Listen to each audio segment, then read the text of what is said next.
passer. Putain, comment ça s'appelait? Ah voilà, Sex Education. J'étais hyper gênée avec moi-même. Il y a des gens qui s'amusent bêtement à t'appeler Marwa lourde. Qu'est-ce que tu réponds à ceux qui critiquent ton physique? Et au début, ça me piquait un petit peu, mais maintenant, j'ai appris un peu à en jouer et à en rire. Donc, je poste pas mal aussi de vidéos sur mon Instagram où je reprends un peu les phrases dans ce style, où je me mets en scène en mode un peu Marwa lourde du coup. Et voilà, je m'en amuse, donc j'ai rien de spécial à leur répondre à part aller liker mes vidéos, quoi. J'étais basée sur le culte de la beauté, en fait, et c'est un truc avec lequel j'ai énormément de mal, en fait. C'est un peu triste, quoi, au final. Je vends de la musique, je vends pas une image ou un corps ou un style. Qu'est-ce que tu aurais fait si tu n'étais pas devenue chanteuse? Donc moi j'étais en littérature à l'école. J'ai arrêté l'école en première pour la musique. Si j'avais pas arrêté, j'étais dans l'optique de faire du droit, de devenir ou magistrate ou avocate. Et donc je pense que je le serais devenue tout simplement parce que je suis très déterminée comme fille. Comment tu fais pour garder une vie de meuf de 22 ans? Alors c'est très compliqué. J'ai beaucoup galéré cette année justement par rapport à ça parce que le contre-coup de la célébrité m'a mis une bonne petite gifle. Ça a été fulgurant. J'ai eu beaucoup de mal à accepter et assumer le fait d'être connue, en fait, tout simplement.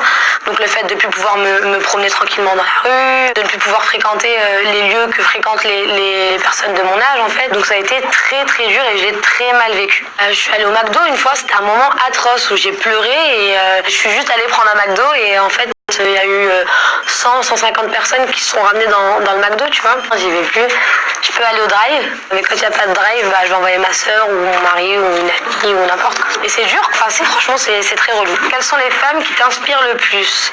J'aurais tendance à dire ma mère, mais ça fait un peu trop bateau, du coup, je vais zapper.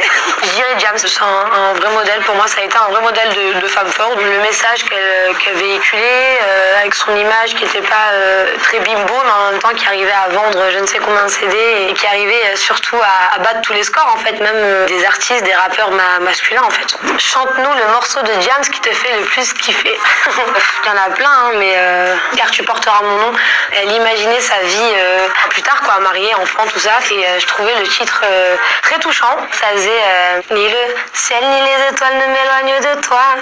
Je te donnerai un père et une voix, je le jure, je serai là du berceau à la tombe. Je serai le monde car tu porteras mon nom. Mais en vrai, le morceau est plus lourd, hein, là, je l'ai fait.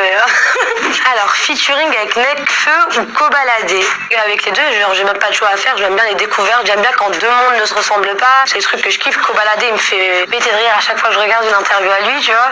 Nekfeu, il a des textes de fou malade. Donc, les deux. Si on peut faire même un son tous les trois, parfait, moi ça me va. Bad boy.